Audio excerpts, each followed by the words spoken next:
Welcome to the session on the discussion of the philosophical topic hermeneutics.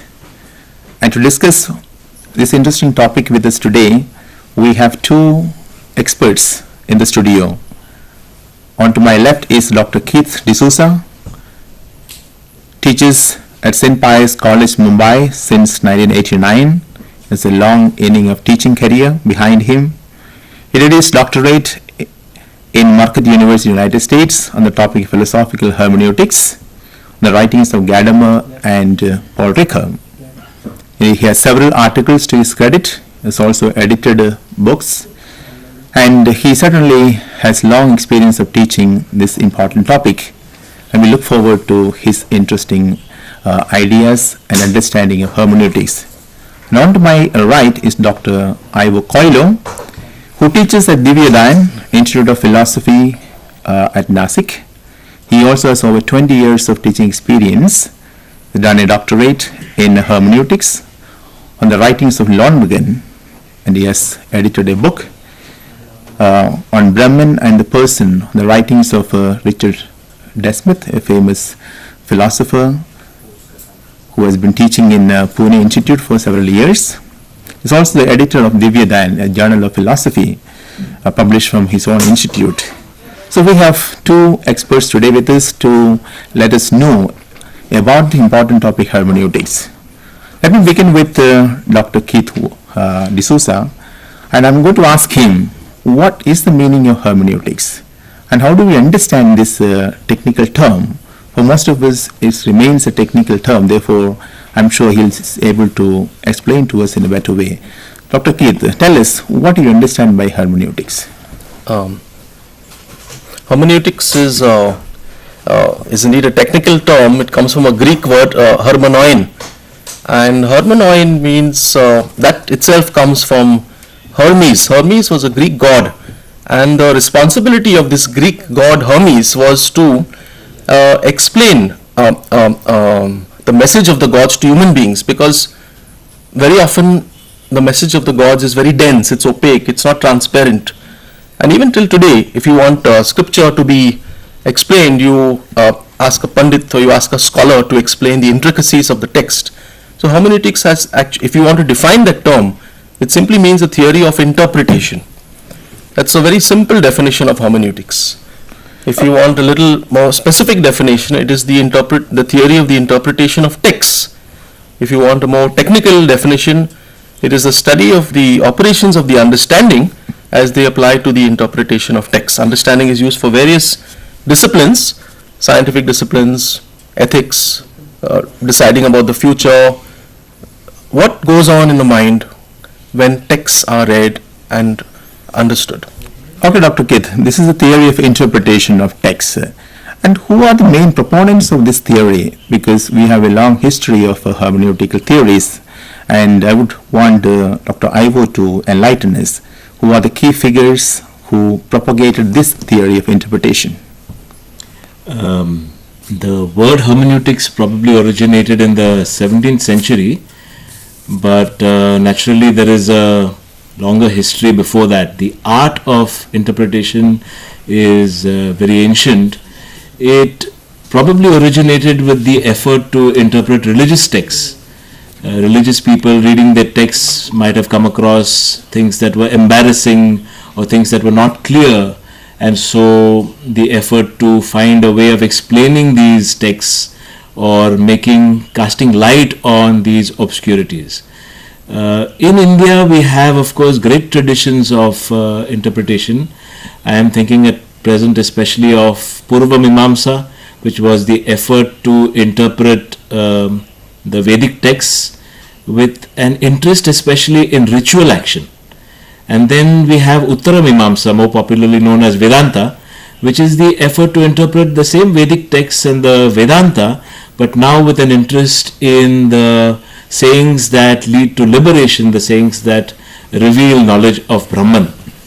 In our own country, perhaps hermeneutics did not take quite the turn that it took in the West, where at some point it became an independent discipline with its own physiognomy, But perhaps on this matter, Dr. D'Souza might cast more light. Yes, Dr. D'Souza, tell us more about some of the Western thinkers who really worked on this theory of hermeneutics or theory of interpretation. Hermeneutics has come into its own light from the late 18th century, early 19th century, and you may say the father of contemporary hermeneutics is Schleiermacher, German Schleiermacher. His contribution was to integrate the different regional or specific areas of hermeneutics. There were three main areas: scripture, legal texts, law, and literature. And there was interpretation in all these three fields. How do you arrive at good translations, first of all these legal texts, literary texts, commentaries, which commentary is more authoritative, which provides a better interpretation. What Schleiermacher did was to not only integrate all these into a general theory of interpretation, but to elevate interpretation to a philosophical discipline. So while epistemology deals with truth, epistemology is a very well established philosophical school discipline, hermeneutics deals with meaning, and there is always a struggle between these two. Those who are more rationalistically minded, more empirically minded, they would like to establish the veracity, the specificity, the objectivity of true claims. Whereas those who take into account pluralism, which is very much our contemporary situation, would give more importance to hermeneutics, which stresses meaning. Whether the meaning is implied to religion, whether it's implied to ideologies, different ways nations, cultures understand themselves, etc. Now there is a whole list of thinkers. Schleiermacher, that was his contribution. He gave importance to the two aspects: the personal or the psychological contribution of the author, which a good interpretation would determine what is the intention of the author, and what you call the grammatical, which is the historical, social, literary context. After him came Dilthey. Dilthey's great contribution was to see how history and historical influences are instrumental in forming consciousness, in forming texts. Today we take these things for granted. We know that texts that are produced are not really ideal texts, but produced on the basis of a certain historical forces, certain cultural forces that are constraining the creation of these texts.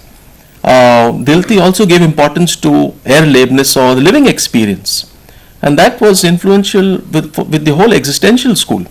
And Heidegger gave importance to how texts need to be personally appropriated, how life itself is an interpretation, how what we call interpretation is only the tip of the iceberg. There's a whole iceberg below, which is what he called the force structure of understanding, which enables us to understand life and texts. And there are two more thinkers. There is Gadamer, who is a disciple of Heidegger, who concretized Heidegger's philosophy and said, what is the foundation for interpretation is our tradition. Each one is rooted in a certain tradition, and that tradition it influences whatever interpretation we come out with. And finally, Ricoeur allowed for a little distance between the original event, which was converted into a text. Not everything, as you know, which was an event can be reduced to a text. And how is a text understood? There's a distance between that. There's a distance also between us and the original intention of the author. Gadamer and Ricoeur were not interested in finding out what was the original intention of the author in the construction of a text. Even if the author is not there, or even if the author is there, we can still appropriate that meaning in a different way. Okay, Dr. D'Souza, you have been trying to tell us that when you read a text, you also need to take the historicity into account, the semantics is understood from the point of view of the author, etc., etc. I would like to know a little more from Dr. Ivo, that what is before you is a text. How do we understand? How can I get into the mind of the author who is no more before me? All that is before me is a text. What criteria should I apply to understand the text? Because there can be many interpretations of the same text, and which interpretation is really true? Perhaps one way of putting this would be to talk in terms of understanding, explanation and application. Understanding would be the contribution of people like Heidegger and Gadamer, for example. Heidegger made us aware that understanding is not just something we do with texts, it is something we are as human beings. And Gadamer, as Dr. D'Souza tried to highlight, took this and focused on understanding as a means to reach the meaning of the text. And what I like about Gadamer is that he made us aware that it is not just that we possess a tradition, we are a tradition. Our historicity is our being, or as Lonergan would put it, meaning is a constitutive part of our being. And so this meaning that I am helps me in approaching the meaning of the text. It is not that the less I know, the better I will be able to understand a text. It is the more I know and the more I have appropriated what I am, that I will be able to understand the text. So that would be the area of understanding. People like Gadamer are not very comfortable with methods of interpretation, but I was delighted to know that Ricoeur has sort of given an honorable place once again to methods, because Lonergan also is a person who is very much associated with the word method. So what are the methods, possible methods of interpretation? There are the form critical methods, internal and external structure. You could ask about internal sources, you could ask about external sources of the author, you could ask about the history of the redaction of the text, you could ask about various attempts at interpretation of this text, you could ask about lexicology, you could apply metaphorology. These would be examples of what Ricoeur would call explanation. And finally there's application, which is sometimes understood slightly differently by different people. I think in a very simple way, application would be, what does this text say to me in my situation, or what does it say to us today? What kind of meanings does it yield for our context today? But people like Gadamer might say, unless we have a question, the text will not open up, it will not light up. So the question is something that lights up the text. In that sense, he's talking about application. Okay, Dr. Ivo, you've been saying that meaning is something to be appropriated, understood. But when you look at phenomenologists, they would say that meaning is a construct. I give a meaning to a reality, I give a meaning to a text when I read the way I understand and so on. When it comes to mythology, for example, we can pass it on as a history sometimes. There are attempts from some quarters you find in our own country where myth is considered to be a history, and that is taken as historically true. Now I think it becomes very important for us to understand from the point of view of hermeneutics, this kind of tension that is going on between mythology and history. How do you differentiate these two? Can you tell us, Dr. D'Souza, a little more about it? Sure. There are many schools of interpretation, and how you answer your question will depend on which school you subscribe to. But I think if you want a very comprehensive interpretation, you would have to take into account both understanding and explanation. If you only talk about constructivism, phenomenology, you may be along the lines of just constructing a text and not subjecting the text to critical scrutiny. So in explanation, you would have to use rigorous methods of textual study, comparative methods, asking, I think also including the mind of the author, what did the author intend, and what were the historical, cultural conditions that led to the construction of this text. That links up with the critical hermeneutics, because the questions that we ask are sometimes biased depending on the culture to which we belong, to the nation to which we belong, to the region, to the language that we speak. And we are not in the best position to be aware of our biases.